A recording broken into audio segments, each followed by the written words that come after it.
Cauê tá aí também. Oi, Denise. E aí, professor, como é que estamos? Tudo bem, gente? Tudo bom, Maurício? Deixa eu Me me escuta, ajeitar aqui. Pronto. me escuta direitinho? Tô ouvindo. Perfeito, então. Vamos aí, galera, já tá todo mundo pronto, são 7h03. Ó, Elton, acho que podemos ir começando então, já que a gente tem bastante coisa para conversar. Posso. Te importa se a gente já ir começando então? O Elton tá carregando aqui, eu não tô. Aparece para ele que tá carregando.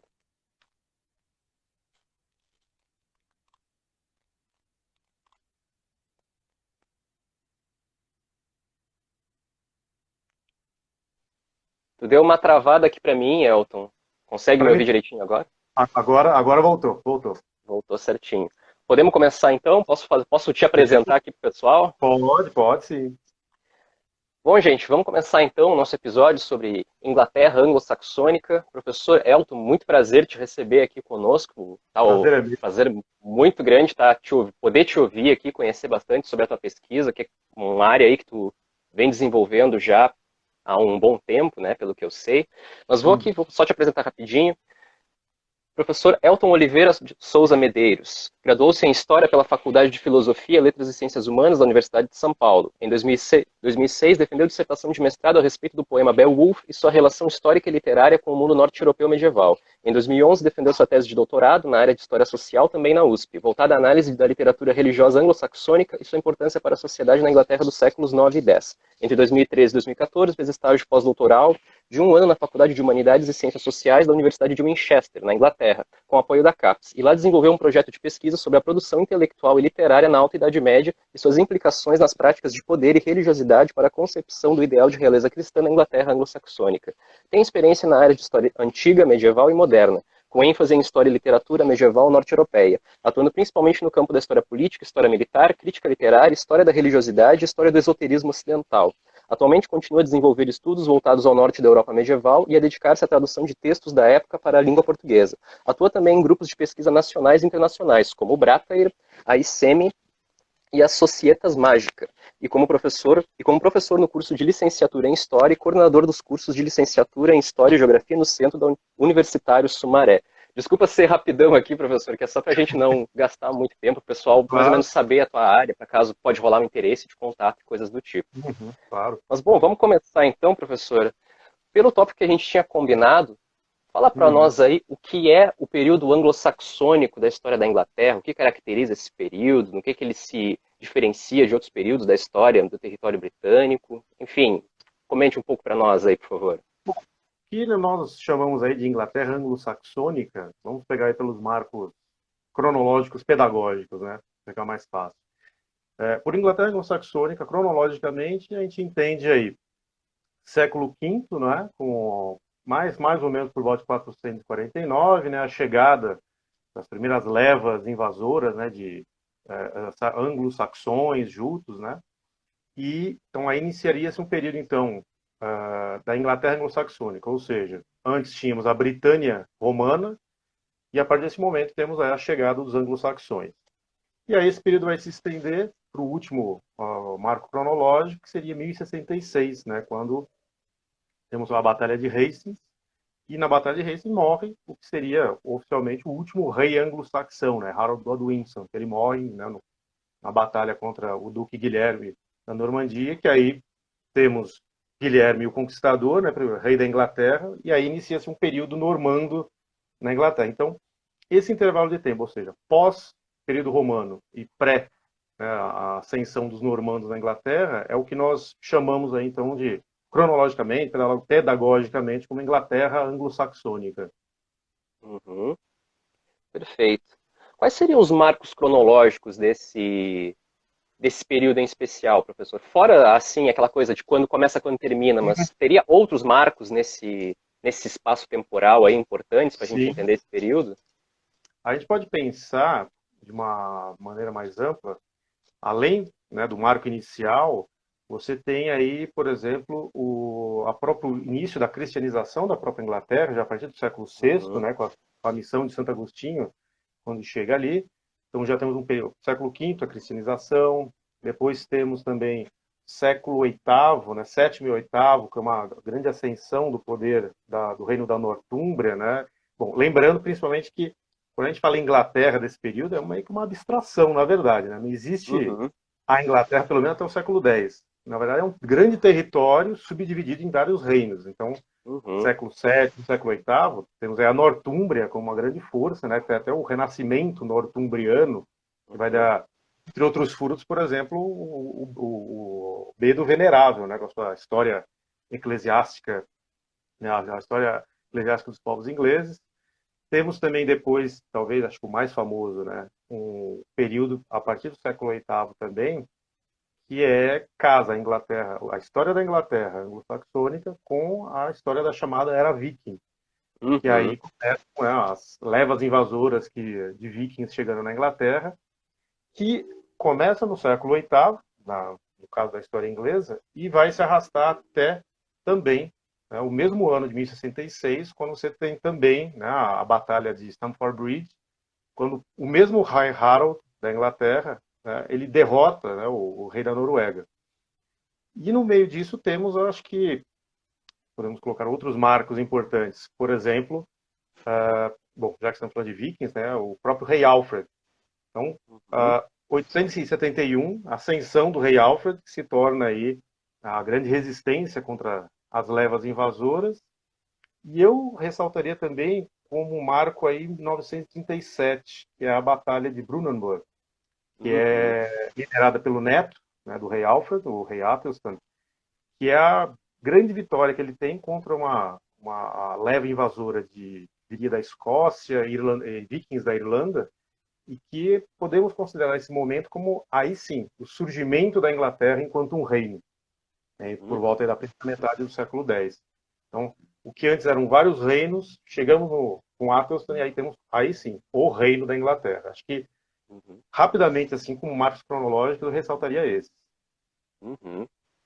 Uma coisa, professora, esse período ele marca uma ruptura definitiva com relação ao período da Britânia Romana ou a gente tem algumas continuidades com relação a isso? Porque eu percebo que às vezes na historiografia que trata, por exemplo, a Antiguidade Tardia, os primeiros séculos do medievo, tem aquela escola, especialmente a canadense, a mais famosa lá do Goffert, que vai focar na ideia das continuidades com relação a Roma. Só que eles geralmente se focam em reinos que se formam na bacia do Mediterrâneo, quando muito talvez os burgúndios, sabe? E parece que às vezes, quando se fala de Britânia, Inglaterra, assim, podemos usar os dois termos, existe, parece, uma certa ênfase nessa ruptura que tem com o passado romano. Até tem um livro que ficou bem famoso na primeira década dos anos 2000, do século XXI agora, que era do Brian Ward Perkins, e ele usava, inclusive, algumas evidências arqueológicas da Britânia para dizer, não, o passado romano tem uma ruptura muito grande com a vinda desses estrangeiros que vêm da Germânia. Tu acha que dá para notar alguma continuidade com relação a Roma, ao passado romano, ou realmente tem aí uma nova, podemos considerar que tem uma nova fase sendo Eu, construída eu, aí? eu diria que existe uma. Eu diria que, eu diria que acontece as duas coisas, na verdade. Eu acho que sim, existe uma ruptura em relação a toda a estrutura do que era a antiga Britânia, né? Mas não é aquela ideia de ruptura também que podemos dizer, tudo desapareceu e vai começar de fato um novo período a partir do zero. Teremos sim continuidades, né? Muitas cidades romanas vão continuar sendo utilizadas pelos anglo-saxões. Então, por exemplo, pensando já novamente lembrando o rei Alfred, que ele vai ter como capital do seu reino, né, o reino de Wessex, ele vai ter a cidade de Winchester. E Winchester, ela já era uma cidade romana, ela remonta aos tempos romanos, que era a Venta Belgarum. Então, assim, Uhum, teremos sim continuidades, mas talvez a gente possa pensar, não será da mesma forma, pegando como paralelo os francos, né? uhum, Não será igual. Teremos assim, aí nesse sentido podemos dizer que os anglo-saxões terão uma ruptura maior, né? uhum, E aí ocorre talvez uma nova onda de, chamemos, romanização, que virá a partir do século VI, por exemplo, com a cristianização. Então acho que podemos dizer que ocorrerá um período de ruptura, mas essa ligação com essa Roma, ela acaba retornando, mas através do cristianismo. Não que uhum, necessariamente uma continuidade na própria Britânia para a Inglaterra. Entendo. A gente pensa muito na questão da língua, né? Porque Hum, nesse período aí que o Old English se torna a língua hegemônica da ilha, né? Até pegando um pouco a Dani, pediu para tu falar um pouco sobre estágios linguísticos. Já assim, pulando um pouquinho o nosso cronograma, já que foi pedido para falar sobre isso, poderia falar um pouquinho para nós como é essa chegada da língua inglesa, que é a língua que se é, fala até hoje na Inglaterra, e tudo mais. em linhas gerais, a gente pode pensar que o próprio inglês, o que nós chamamos de inglês antigo, né, que vai ser o idioma que acaba se tornando, como você falou, hegemônico no território da Inglaterra desse período, né, da Alta Idade Média, ele, obviamente, é uma ramificação dos idiomas germânicos que vêm do continente, né? Então, por exemplo, no continente você tem, enquanto na Inglaterra teremos o Old English, né, o inglês antigo, no continente temos o saxão antigo, né? E eles são muito parecidos. Então, ainda no século X, são, assim, se você tem um conhecimento de inglês antigo, você consegue entender o saxão antigo. Uhum. Né? E um E o mesmo problema vale para sobre... as outras línguas próximas, né? Sim, então, por exemplo, se você tem Frísio, um por exemplo. frísio, o próprio nórdico antigo também. Se você tem um conhecimento de Uhum. inglês antigo, você consegue entender algumas coisas do nórdico antigo. E vice-versa também.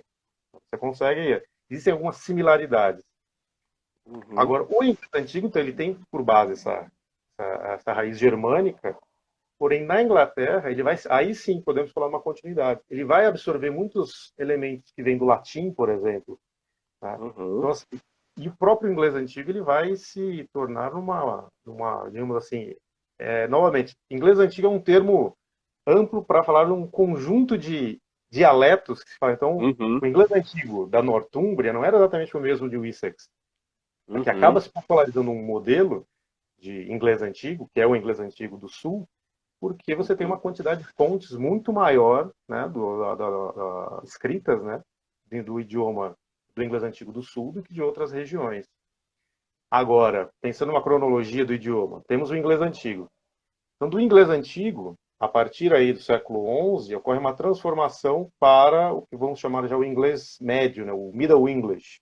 Né? Uhum. Então, você já tem uma nova transformação, que é outros elementos, inclusive, que vêm, né, do que seria chamamos aí, o Sim. francês, entre aspas, vão ser introduzidos no Esse eu conheço idioma. porque eu trabalho na minha tese.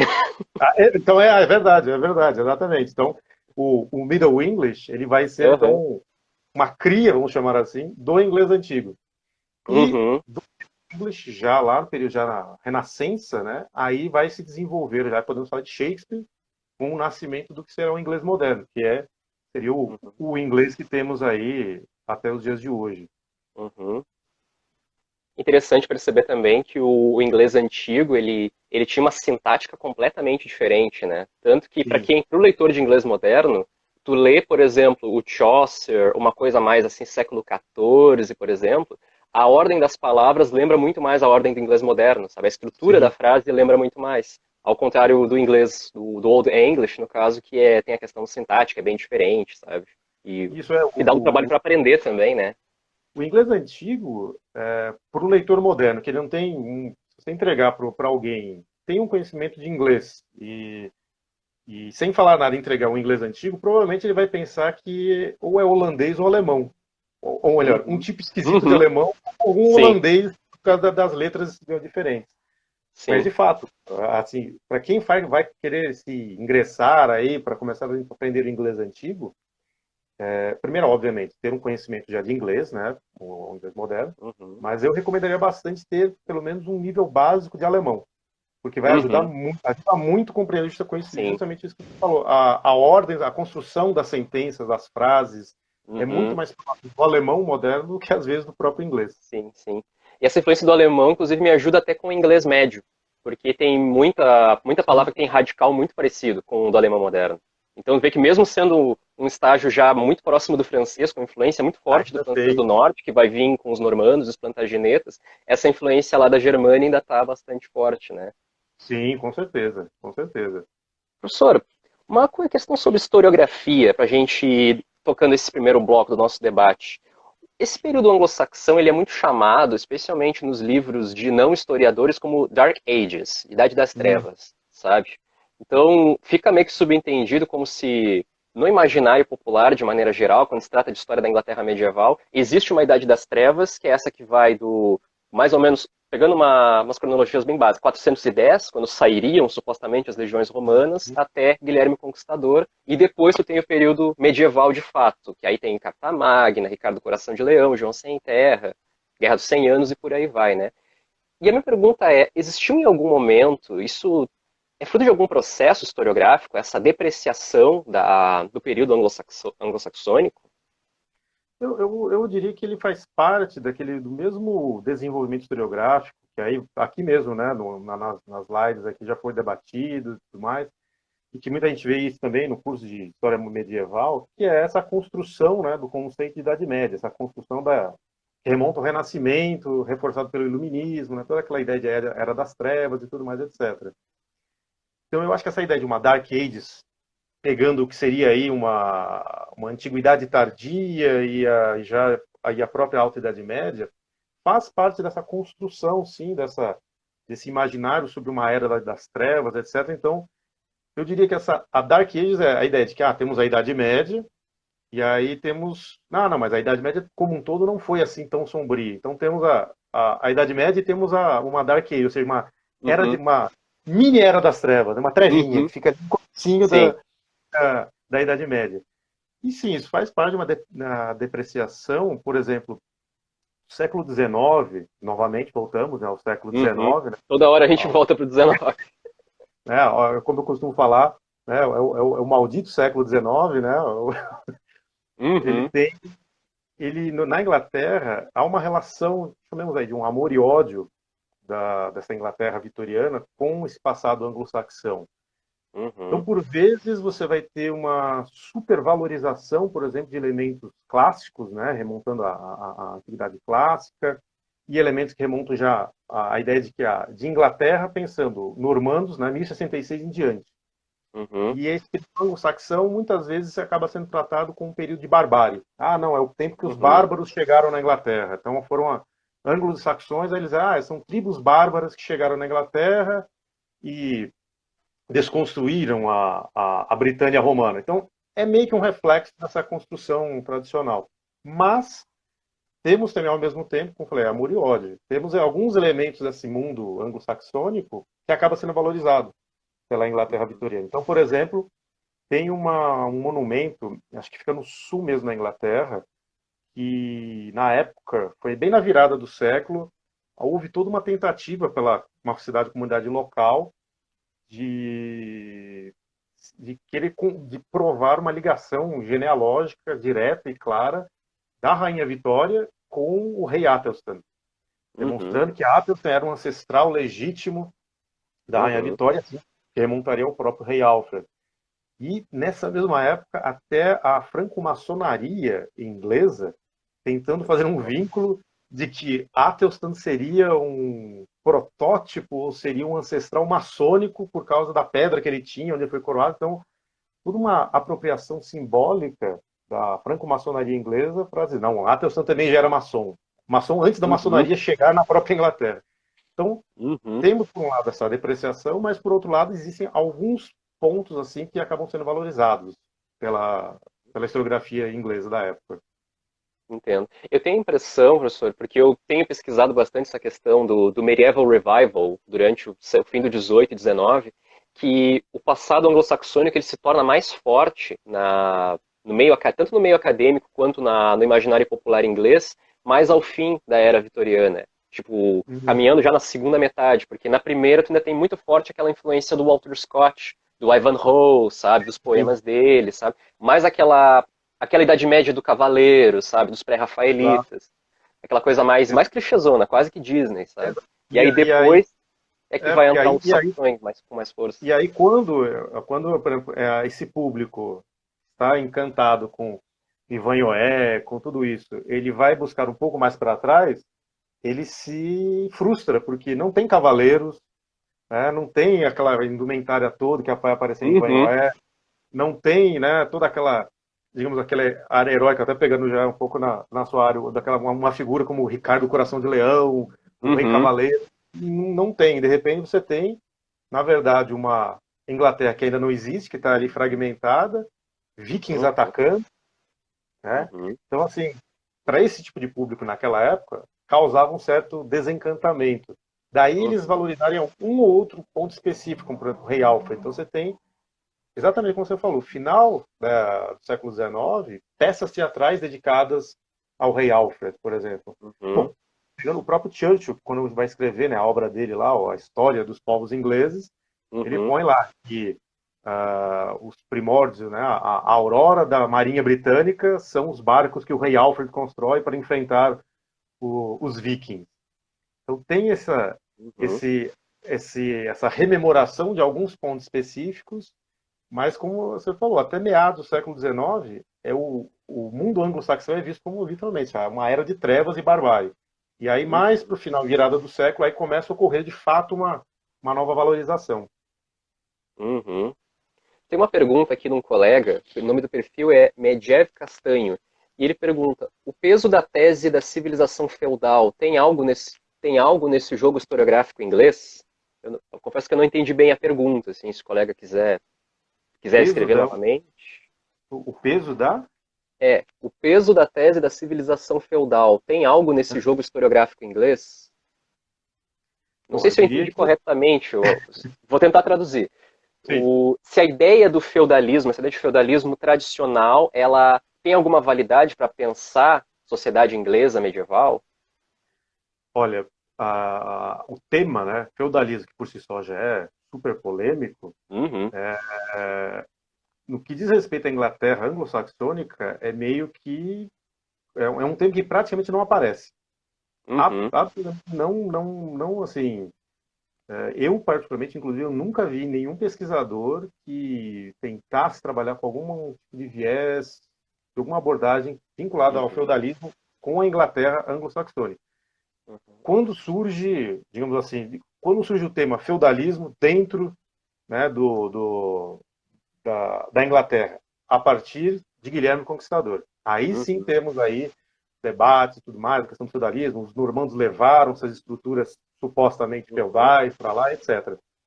Mas a Inglaterra anglo-saxônica ela é completamente, tipo, uhum. digamos assim, o tema feudalismo simplesmente não aparece no período. Sim, é estranho ao vocabulário do período, no caso, né? Especialmente ao vocabulário, né? O termo, e não existe nenhum tipo de fonte histórica que possa a gente fazer um paralelo com a ideia. Teremos vínculos de lealdade, teremos isso uma estrutura hierárquica, temos servos e senhores, né? Servos no sentido daquele que, Uhum, né, que está no serviço de outro. Bom, lembrando aí, uhum, já pegando o gancho, né, o Last Kingdom, você tem lá a figura do Uhtred, uhum, jura a sua lealdade a Alfred. Então isso é muito claro, sim. essa estrutura hierárquica de lealdades, mas colocar como feudalismo, não. No caso do período anglo-saxão, seria, eu diria, no mínimo dúbio. Sim. Até eu li num livro tá aqui, The Oxford Illustrated History of Britain, que no capítulo de anglo-saxões comenta que era uma sociedade basicamente guerreira e balizada muito fortemente pela troca de presentes, como braceletes, riquezas, não terra, mas esse outro tipo de riqueza, de ourivesaria, metais. Não sei porque é um manual Sim. meio básico, assim, mas foi uma coisa que eu li a respeito, não sei se tu confirmaria. Mas sim, mas é É bem isso isso mesmo. mesmo. É isso mesmo. A gente pode dizer que essa sociedade anglo-saxônica, no campo sociopolítico, ela é muito baseada nisso que a gente vê na antropologia, né? Esse conceito mais desenvolvido, a ideia do gift giving, né? Uhum. Essa ideia Gift de Giving, isso mesmo. Gift Giving Society. Uhum. exatamente, que é essa troca uma troca de favores, assim, que pode ser, Uhum. por exemplo, uma doação de terras, doação de tesouros, né? Ou mesmo uma questão de lealdade, uma doação de força militar. Então, é muito Uhum. dessa troca. Então, assim, novamente, lá nos livros do Cornwell, ele consegue retratar isso muito bem. O drama existencial do Uhtred, do porquê Uhum. que ele não pode romper os seus vínculos de lealdade para com Alfred, para fazer o que ele bem entender, está vinculado meio que nessa questão do tipo, Alfred me ajudou, e eu jurei, Uhum. né, fazer essa troca de favores. Se eu não cumprir isso, eu estarei, a minha palavra não vale nada. Em Uhum. Beowulf, por exemplo, aparece muito isso, né, aquela doação de presentes, troca de presentes. Uhum. Não é simplesmente uma recompensa. Existe Sim. essa ideia. Eu dou isso para você e em troca você vai, então, me servir. Né? Uhum. Ou em algum momento futuro. Mas sim, a gente pode dizer que a sociedade anglo-saxônica é muito estruturada nessa nessa estrutura de gift giving, e a questão da lealdade também se torna muito importante para eles. O que, Uhum. curiosamente, faz com que você tenha muitos estudos sobre a Inglaterra anglo-saxônica no Japão, por exemplo, e Uhum. existem muitos desses paralelos na sociedade japonesa, né, que seria o Japão feudal, né, criação Uhum. do samurai e tudo mais, com o mundo anglo-saxônico, são estruturas muito semelhantes de lealdade. Você tem, né, um líder poderoso que tem a seu serviço guerreiros. Então, a gente pode colocar assim, que o gift giving é um fato. Né? Uhum. Existe gift giving na Inglaterra. O que não existe, pelo menos eu nunca vi, é feudalismo na Inglaterra Uhum. anglo-saxônica. Sim. A princípio, professor, nosso segundo tópico seria sobre Beowulf, mas a Isabela pediu para a gente falar um pouco sobre o Rei Alfredo, e um dos tópicos do nosso debate, a gente tem um tópico Uhum. só que é o Rei Alfredo, né? Então acho que a gente pode ir para o Rei Alfredo e empurrar um pouco o Beowulf, até porque dá para fazer E, uma live claro, inteira só de Beowulf, né? sim, isso é verdade. Então, pode falar para nós um pouco sobre o Alfredo de Wessex, o papel que ele teve durante esse período aí? Eu diria que o rei Alfred, ele é de uma figura central no que pode dizer no contexto o contexto histórico desse período da Inglaterra anglo-saxônica. Ele é uma figura central, se a gente for pensar no que diz respeito ao surgimento da própria Inglaterra. Né? Alfred ele não vai, obviamente, construir a Inglaterra, mas, por exemplo, quando a gente lê as fontes e a gente começa a fazer uma análise, né, cruzando dados das fontes, etc., surge a dúvida para todos, eu acho, que é: Uhum. Rei Alfred, ele tinha consciência do que ele estava fazendo, ou meio que calhou de, né, digamos, ele ser as coisas irem se encaixando e futuramente surge a Inglaterra? Eu diria que ele sabia sim o que ele estava fazendo. Ele tinha Uhum. consciência do que ele estava fazendo. Ele estava, porque podemos dizer assim, chegam os vikings, né? Então, com as levas invasoras dos vikings, os vikings fizeram um favor para a casa de Wessex. Foi assim, limpar a Inglaterra das demais casas régias que existiam. Sobra Uhum. Alfred. Então, Alfred ele vai fazer o quê? Ele vai reestruturar o que havia sobrado desse mundo anglo-saxônico, centralizando nele. E ao centralizar nele, ele vai começar a promover todo um processo de reformas, digamos, políticas, administrativas. Eu diria, inclusive eu trabalhei bastante na minha tese, até uma reforma espiritual da própria Inglaterra, Uhum. com a ideia de consolidar um reino de anglos e Uhum. saxões. Inclusive isso aparece nas fontes, né? A ideia de Uhum. anglos e saxões vivendo sobre a, a proteção de Alfred. Uhum. E aí você tem a ideia, nas fontes aparece também essa ideia de que isso vai ser transmitido para o filho dele, Edward, que vai ser transmitido para o neto, para Athelstan. Então, Uhum. eu até já falando de fontes, eu diria que uma forma a gente conseguir ver esse plano em andamento e ao mesmo tempo uma propaganda que Alfred está fazendo da sua própria figura e da sua própria casa é a crônica anglo-saxônica. Né? Uhum. A crônica anglo-saxônica, além dela ser uma das principais fontes do período, ela é onde a gente vai encontrar muito claramente essa propaganda, chamemos familiar, que Alfred vai começar a criar e com o objetivo de um dia criar um reino. Talvez eu não sei se ele tinha essa consciência de que um dia ele seria Uhum.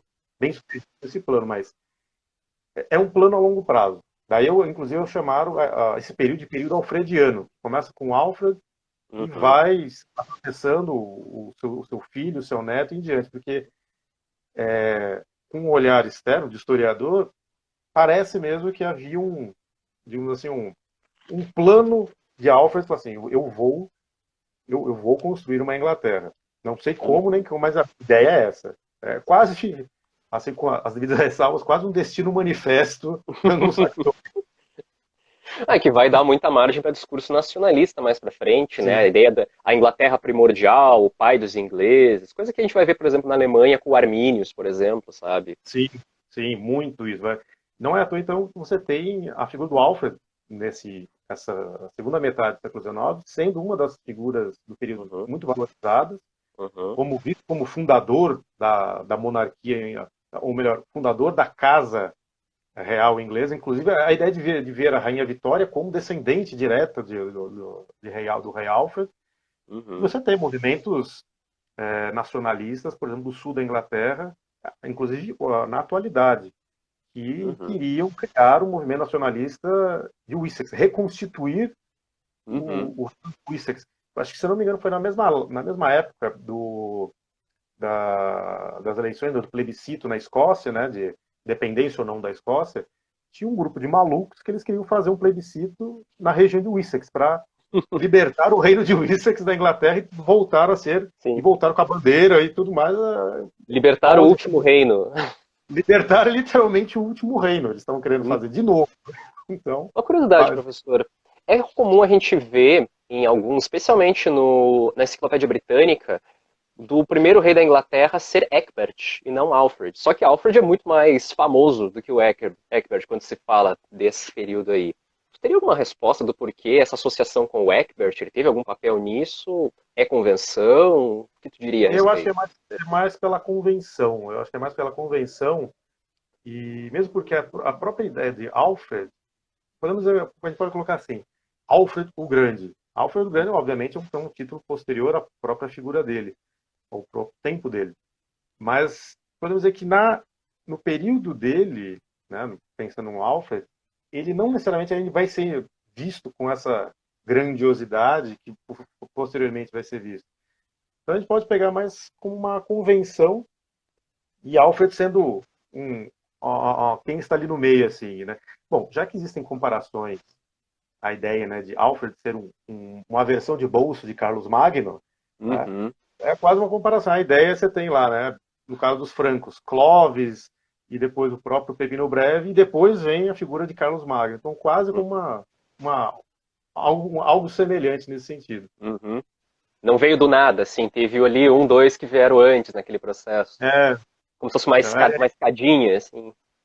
exatamente. Inclusive, isso vai aparecer na história do rei Alfred, né, do Acer, onde ele faz questão de colocar toda a genealogia do rei Alfred ali, e também Uhum. aparece na crônica anglo-saxônica. Ou seja, é a ideia de que, olha, eu não vim do nada, estou mostrando de Uhum. onde eu vim, ainda que seja uma Uhum. linhagem que remonta até Adão e Eva, mas estou mostrando de onde eu vim e por que eu estou aqui. Sim. Literalmente, é uma forma de legitimação do passado, né, o passado legitimando o presente. Uhum. A Isabela Albuquerque, professora, perguntou aqui: Elton, você poderia falar melhor sobre como filtrar esse mito do rei Alfred e em como realizar pesquisas na área de Inglaterra anglo-saxônica?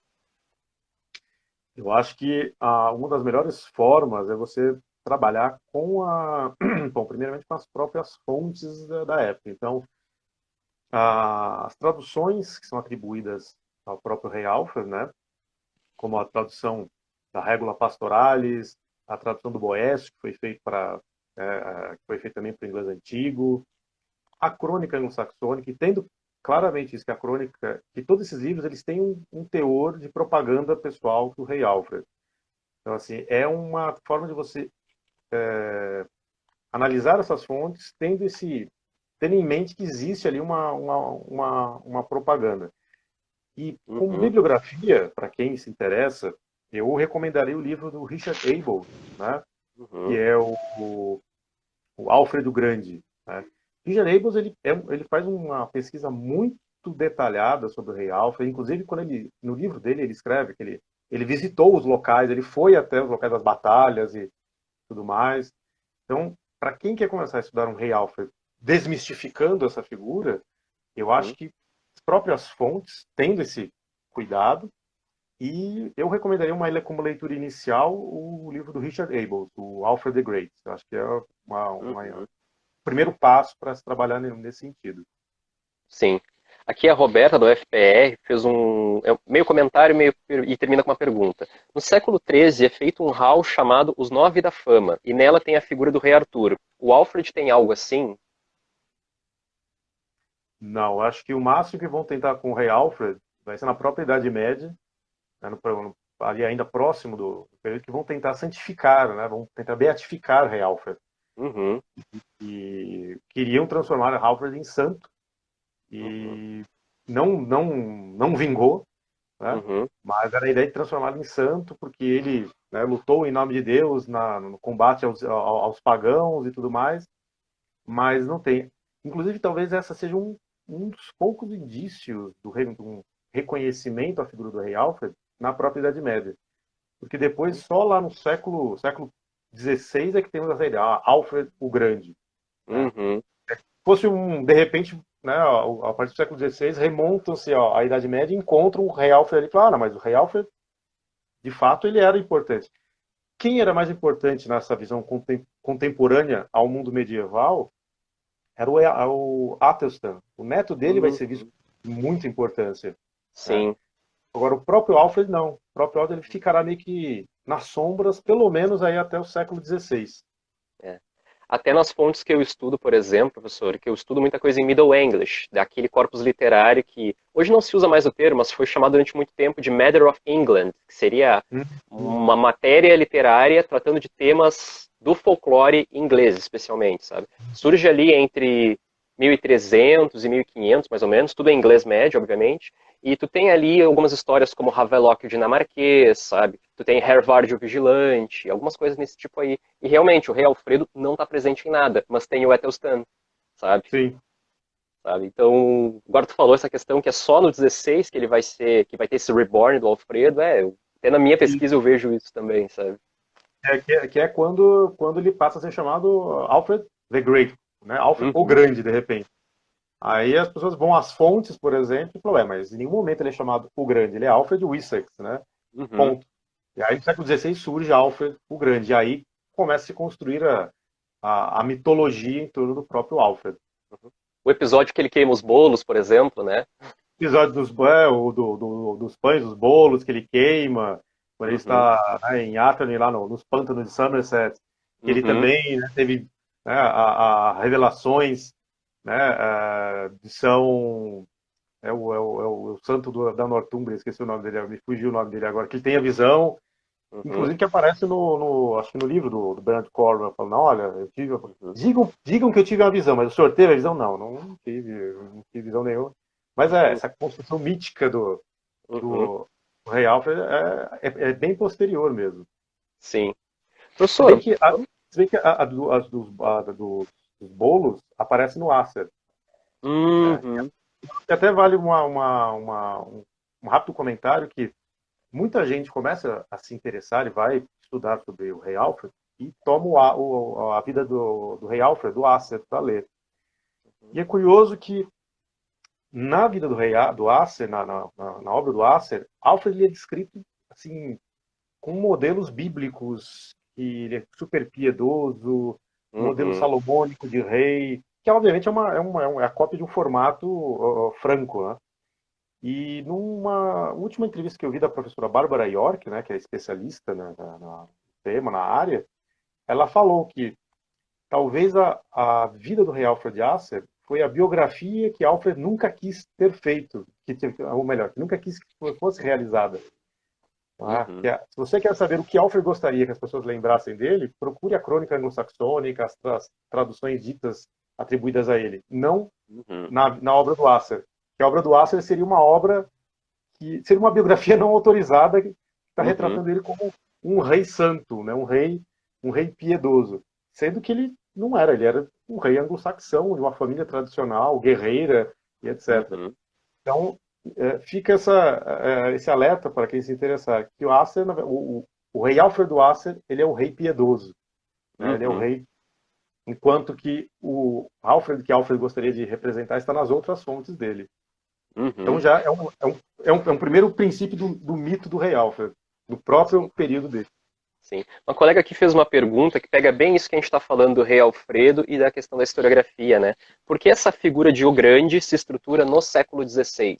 O que tem nesse século aí que vai explicar por que desse epíteto? Bom, primeiro que o século XVI é um período que você tem uma proliferação, digamos, chamamos um acesso às fontes do período muito grande, né? Pensar que Beowulf, por exemplo, é um exemplo disso. Você tem ali a dissolução dos mosteiros por, né, Uhum, Henrique VIII. De repente, fontes históricas que estavam preservadas, digamos, guardadas, de repente se tornam de acesso, vamos chamar acesso ao público, vamos colocar assim. uhum, E de repente essas fontes começam a ficar mais acessíveis e as pessoas começam, ao tentar rememorar esse passado, começam a observar, pô, mas Alfred, ele que lutou contra os vikings, ele fez isso, então essa ideia de que Alfred, ele meio que tenta copiar um estilo carolíngio, né, de governo. Ele Uhum. enfrenta os... Então, que esses elementos parece que começam a saltar aos olhos das pessoas, e aí constrói-se Uhum. essa figura mítica, fundadora de uma Inglaterra, né, que vai depois desembocar no século XVIII, XIX, com o nacionalismo inglês também, a partir do rei Alfred. Uhum. Professor, agora que a gente já falou bastante do Alfredo, vamos falar um pouco de Vikings, que é um tema que a galera pira, que a galera curte pra caramba, sabe? Pode nos falar um pouco como foram essas incursões, o que vão estabelecer depois a Danelaw, como é que eram essas invasões inicialmente, como elas vão evoluindo ao longo dos mais ou menos 2 séculos que elas duram até depois a conquista do Guilherme? Pode falar um pouco disso para nós? Bom, na Inglaterra, a Inglaterra meio que assim, muitas pessoas acabam pensando, mas por que teremos tantos ataques à Inglaterra? Mera questão geográfica, era só literalmente atravessar a Uhum. rua, você já estava na Inglaterra, então era a bola da vez, você estava É ali. até estranho eles terem demorado tanto para ir para lá, né? Exatamente, então, e aí o que a gente tem? Os primeiros ataques, né, as primeiras levas, que vão acontecendo ali no século VIII, elas vêm com, digamos assim, aquele princípio característico aí da ideia do viking, né? Que vem, ataca, saqueia tudo, né? E vai embora. É o que aconteceu em Uhum. Lindisfarne, né? Em Uhum. 793, foi isso. Chegaram em Lindisfarne, saquearam, pegaram o que tinha, tá, e foram embora. Uhum. Porém, no passar do tempo, acompanhando a própria crônica anglo-saxônica, nos registros, a gente vai percebendo que os ataques eles vão ficando desde o princípio, desde Lindisfarne. Os ataques são mais espaçados. De repente, eles vão ficando mais frequentes, cada vez mais frequentes, e aí já no século IX, nós percebemos que os ataques não apenas são frequentes, como eles vêm e começam a se fixar. Então, a gente pode até pensar que os ataques, né, o período viking na Inglaterra teria dois momentos. Um primeiro momento, século VIII até ali o início do século IX, de ataques de levas invasoras vikings de ataque, né, saque e retorno. E a Uhum. partir do século VIII, desculpem, século IX em diante, aí não, temos levas invasoras que vêm e começam a se fixar. Que aí é Uhum. o grande momento, né, que eles começam a conquistar reinos, e eles vão colocando reis fantoches no governo dele, né, no comando desses reinos, para que eles mesmos não assumam, mas é um rei que está vinculado a eles. É a ideia de Uhum. vocês continuam sendo governados pelos seus reis, né, Uhum. como anglo-saxões, só que quem está por trás somos nós. Aí, Uhum. daí eles barrerem, né, o reino da Anglia Oriental, a Nortúmbria, a Mércia, que coincide com o período que você vai ter na cidade de Roma, na mesma época, um bairro em Roma, que era um bairro anglo-saxão em Roma, que eram Uhum. refugiados que estavam fugindo e acabavam indo parar em Roma. Então, o rei de Mércia, por exemplo, dessa época, ele vai fazer isso. Ele não morre, né, em função dos ataques, mas ele abandona a Mércia e vai embora. E aí temos aí o último reino, né, The Last Kingdom, que Uhum. sobra, o Essex está ali e eles começam então a fazer a resistência. E aí é que nós temos, de fato, assim, daí dentro do imaginário, porque Alfred foi o grande? Porque provavelmente se não houvesse essa resistência, o que nós conhecemos como Inglaterra, ela teria sido completamente dominada pelas ondas vikings, né, pelos nórdicos. E aí você tem a figura do Alfred que barra, e aí temos confrontos, tudo mais, né, das resistências. Quando o Alfred quase ele é derrotado, né, aí sim que é o que a gente acabou de mencionar. E quando o Guthrum invade e tudo mais, Alfred vai para os pântanos de Somerset, que aí com uma tentativa de fuga, ele e outros aristocratas. E aí eles começam a fazer uma estratégia de guerrilha contra, né, os vikings. E aí, por Uhum. fim, tem, né, a Batalha de Edington, que eles Uhum. reúnem tudo que havia sobrado dessa força militar anglo-saxônica, o confronto, e aí é uma vitória? É uma vitória. Mas é uma vitória para expulsá-los de Wessex. Uhum. É uma vitória onde conseguimos manter o nosso território anglo-saxônico, Alfred reunindo o que havia sobrado desses reinos, e aí surge a famosa Danelaw, né, o território danês, que aí vai desde ali, né, pegando desde Londres, subindo até a Nortúmbria. Aí o Uhum. que vai acontecer, podemos falar, que é o princípio da formação do Reino da Inglaterra. Edward, né, vai suceder o pai, e ele passa a reconquistar esses territórios, ali das regiões das Midlands para baixo. E Athelstan depois vai concluir a conquista, aonde ele anexa essa população de origem danesa, né, são os descendentes dos invasores, dos colonos iniciais, a esse novo reino da Inglaterra. Então, no século X, quando surge a ideia de uma Inglaterra, ela é uma Inglaterra que é uma mescla de anglo-saxões e os descendentes daneses que estavam ali. Daí, inclusive, o título do rei Athelstan, em um dos documentos oficiais que ele coloca lá. Gloriosissimus Rex Anglo-Saxonum et Danerum, ou seja, rei glorioso dos anglo-saxões e daneses. Uhum.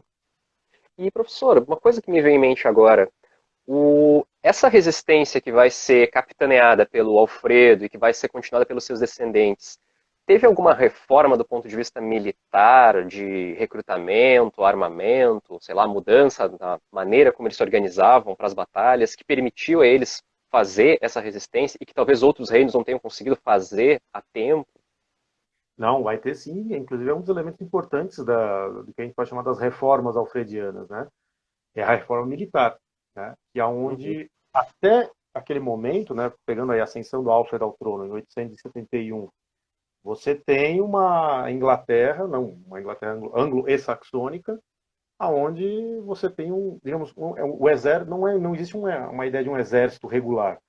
Né? Você tem ali, em momentos de batalha, né, você tem lá os líderes locais que eles convocam, né, um exército local para formar e ocorrer a resistência ali.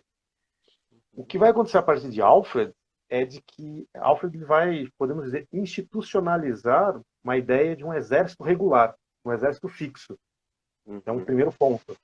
Um outro elemento dele, que Alfred vai promover, são fortificações, né? Os famosos burhs, né?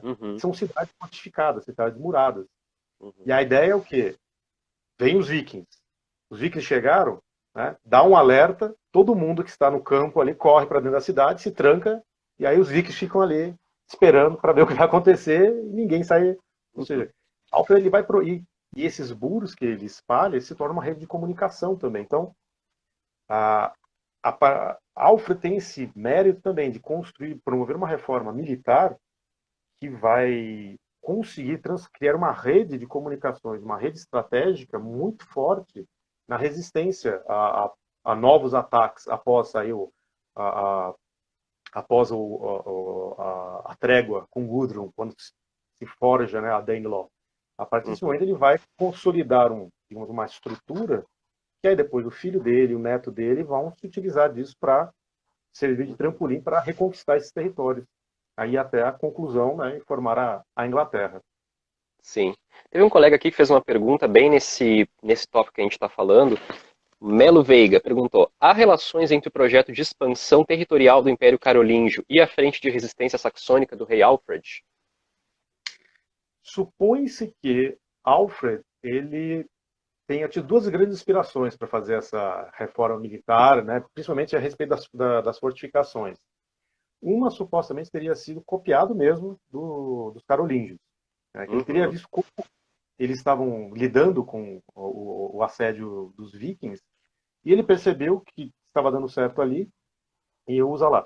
Já uma outra fonte seria, por exemplo, é o Richard Abels que vai argumentar isso, que ele se inspira no modelo de exército, de organização, presente na Bíblia, né? O modelo salomônico, o exército do rei Salomão. Né? E que aí o Acer vai, né, extrapolar e forçar a amizade, literalmente, querendo, tá vendo? Ele é o rei salomônico e não sei o quê.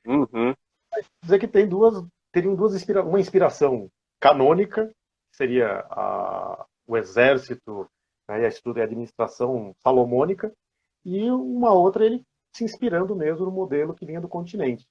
O que não é estranho, na verdade é até, diria, previsível isso acontecer, porque as relações de poder da casa de Wessex com os carolíngios eram muito fortes, eles eram muito próximos, assim. Algo que muitas vezes passa na historiografia como se a Inglaterra estivesse isolada do mundo, Exatamente. Né? E aí, Uhum. em 1066, que de repente surgiu a Inglaterra no contexto da Europa. Não, eles tinham conexões Uhum. fortíssimas com os Uhum. carolíngios, Athelstan, relações com os otônidas também.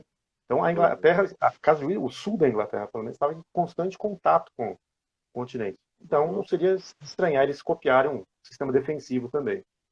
Sim. Eu tinha uma pergunta para fazer, professor, até indo um pouco para o contexto de recepção, porque a gente tem mais alguns minutos e não falamos nada de recepção, e nosso público geralmente gosta muito desse tema, que essa questão historiográfica de se a Casa de Wessex tinha relações com a Europa continental, ou se não, eles fazem parte de um desenvolvimento político, social completamente autônomo, eu não consigo desvincular isso da questão do Brexit, sabe? Que agora a Uhum. gente tem o termo Brexit, sabe? Mas essa contenda já está se estendendo há muito tempo, sabe? Se a Uhum. história inglesa tem a ver com a Europa Sim. ou não, ela é completamente autônoma, sabe? Eu não consigo não fazer Não, essa correlação. não e é muito interessante a gente pensar nisso, porque essa ideia de uma Inglaterra isolada, né, uma Inglaterra, uma Inglaterra Brexit, isso é uma completa falácia Uhum, no contexto da Inglaterra anglo-saxônica. A Inglaterra uhum, anglo-saxônica está diretamente em contato com, por exemplo, os carolíngios, depois com o Sacro Império. uhum, No princípio, por exemplo, no século VIII, vamos pegar aí, século sétimo, oitavo, você tem uma presença de influência religiosa na Inglaterra que não é nem do continente, é uma influência bizantina no continente. No, desculpe, uhum. Mais longe na Inglaterra, ainda. mais longe ainda. Né? É uma Uhum, influência que vai influenciar diretamente, por exemplo, o universo religioso do norte da Inglaterra. Então, uhum, não apenas é uma influência extremamente distante geograficamente, como ela vai influenciar o norte da Inglaterra. Então, o renascimento da Nortúmbria tem um viés bizantino muito forte. Né? Por exemplo, uhum, uma das fontes talvez mais conhecidas também, a Cruz de Ruthwell, lá no uhum, norte, tem uma influência, a Franks Casca também, tem uma influência artística muito uhum, vinculada à arte, por exemplo, à arte religiosa da mesma época de Ravenna e de influência bizantina. Né? uhum. Então, assim, é de uma Inglaterra independente, né? Nós somos ingleses, Uhum. isso é uma construção, Sim. assim, é uma construção que tem elementos do século XIX e que querem criar novamente uma ideia de uma Inglaterra como se os anglo-saxões tivessem brotado da terra e Sim, somos ingleses desde então. sim. É uma completa falácia. Inclusive, esse exemplo que tu mencionou, professor, da Frank Casket, se eu bem lembro, tem três referências a mitologias bastante distintas ali. Tu tem Vaillant de Ferreiro, eu acho que é. Tu tem alguma coisa de Roma, eu acho que é Rômulo e Remo, algo assim. E Isso. algo do Velho Testamento. Eu acho que são três E, sistemas mitológicos é, bem distintos no mesmo é, objeto, né? exatamente. É a lenda de Vila do Ferreiro, a Natividade de Cristo, Rômulo e Remo, com a loba. Uhum, Existe uma outra, a referência da destruição do Templo de Jerusalém, né, a diáspora judaica, e aí tem um outro painel que até hoje não se, né, decifrou, que provavelmente é alguma lenda de fundo germânico que nós perdemos. Mas sim, de repente você tem influências muito claras que vêm do mundo clássico na Inglaterra, do uhum, início da Inglaterra anglo-saxônica. sim. Por exemplo, também, pegando o manuscrito de Beowulf, você tem lá, junto com o manuscrito de Beowulf, um poema dedicado à figura de Judite, né, à figura bíblica de Judite, e você tem texto em prosa como a Carta de Alexandre a Aristóteles e as Maravilhas do Oriente, ou seja, Uhum, são temas que, ainda que a gente possa argumentar que são construções de um certo orientalismo uhum, anglo-saxônico, mas há um interesse por coisas do continente. Então, a conexão cultural entre eles era muito uhum. forte. Sim. Até brincando um pouco, né? Essa Inglaterra primordial, ela é muito mais multicultural do que a Inglaterra que está na cabeça do pessoal de extrema direita, se a gente parar para pensar, né? Exatamente. É o que eu costumo falar. Por exemplo, a extrema-direita na Inglaterra, eles prezam muito essa coisa da Inglaterra e não sei o quê, e utilizar a Uhum. bandeira da Inglaterra, né, o A de fundo São branco Jorge, para né? São Jorge, só que alguém tem que contar para eles que São Jorge, na verdade, seria turco hoje em dia. Tá? Uhum. Exatamente. Nunca pisou na Inglaterra. Nunca pisou na Inglaterra e ainda por cima é turco. Seria, né, Uhum. seria hoje é a Turquia. Então Sim. é bem isso, é um construto que eles criaram de uma Inglaterra que não procede com a realidade histórica. Uhum. Professor, uma coisa que eu tenho para puxar um pouco para a cultura pop contemporânea é que o passado anglo-saxão ele tem sido popularizado nas últimas décadas graças basicamente aos produtos culturais, né? O Cornwell, Last Kingdom, a série Vikings. Acredito que até o filme do Beowulf, aquele da década passada, talvez tenha ajudado um pouquinho, nem que seja para as pessoas terem um Uhum. contato maior com a lenda, até porque em animação 3D tem atores famosos e tudo mais, né? Como tu Contei do vê New Game, esse... né, então. Aham. Como tu vê esse Reborn do passado anglo-saxão? Temos 2 minutos, então vamos rapidão, hein? Eu acho muito salutar, eu acho muito bom para, inclusive, no Brasil, para atrair um interesse e demonstrar que a Inglaterra, que a Idade Média ela é muito mais múltipla, né, e variada do que apenas, por exemplo, a Península Ibérica e a França, que foi uma tradição muito enraizada no Brasil, né, por Uhum. questões óbvias, tradição historiográfica, própria tradição, né, da história do Brasil. Mostrar que existe uma Inglaterra inglesa, existe uma Inglaterra alemã, né, existe uma Uhum. Inglaterra, desculpa, uma Inglaterra não, Idade Média, uma Idade Média inglesa, uma Idade Média alemã, uma Idade Média mediterrânea. Então, eu vejo com bons olhos. Ainda que aquele filme do Beowulf da animação seja horroroso, mas ele, Pô, eu sou o único que gosta. Só eu gosto desse filme. é horroroso aqui, sabe? Ah, mas tem o Anthony Hopkins. Ele faz o Rei É, Rutger. ele faz o Rei Rotger, mas mesmo assim eu prefiro o Anthony Hopkins do Silêncio dos Inocentes. Então, Ah, não, ali é outra coisa. Bom, professor, falta 1 minuto para encerrar, daqui a pouco já vai começar a contagem regressiva. Muito obrigado por ter aceitado, topado aqui a live. Infelizmente, o Beowulf, que era para ser um dos tópicos principais, ficou de fora, mas acho que a gente pode fazer uma live de Beowulf, né? eu vi que a Daniele falou fazer uma live de Beowulf, faço, com o maior prazer, no top, sim. E podemos fazer com outros pesquisadores, né, também. Podemos fazer contigo. A Rayane, que trabalha com as mulheres no Beowulf, pode vir aqui conversar com a gente. Faz essa parceria aí, Poema, Translatio. Acho que tem tudo para dar certo, né? Sim, com certeza. Mas é isso aí mesmo, professor. Muito obrigado pela Eu participação. que Não sei se tu agradeço. gostaria de passar algum recado, alguma coisa a ver com as tuas É, pesquisas, com os grupos que tu faz parte. primeiramente, eu agradeço muito o convite, estou aberto aí, podem me chamar novamente. Queria aproveitar então, já que há esse interesse, né, do público, temos aí o grupo recém-nascido, né, o Ínsula, que estamos aí, o Maurício também faz parte aí. Nos procurem nas redes, né, Instagram, A gente vai Facebook, deixar estamos na fazendo... descrição do vídeo aqui. Ah, maravilha. Estamos fazendo aí o site, deve sair logo mais, né, para concentrar aí as redes. São pesquisadores que, de forma geral, trabalham com ilhas britânicas, acho que era um nicho que ainda faltava no Brasil, tem um grupo específico disso. Então nos procure, teremos novidades em breve aí. E, de novo, agradeço e estou a postos aí, caso queiram novamente. Bom, acho que é isso aí, pessoal. Tô achando estranho que não. Agora já começou a contagem regressiva. Estamos desligando em 23 segundos. Olha, quem quiser me procurem no academia.edu, Já faz o merchan rapidinho aí da produção, o pessoal acessar. academia.edu, procure o Ínsula aí nas redes aí, tá? E eu acho que é isso. E aí, quem quiser Isso aí, também pode galera.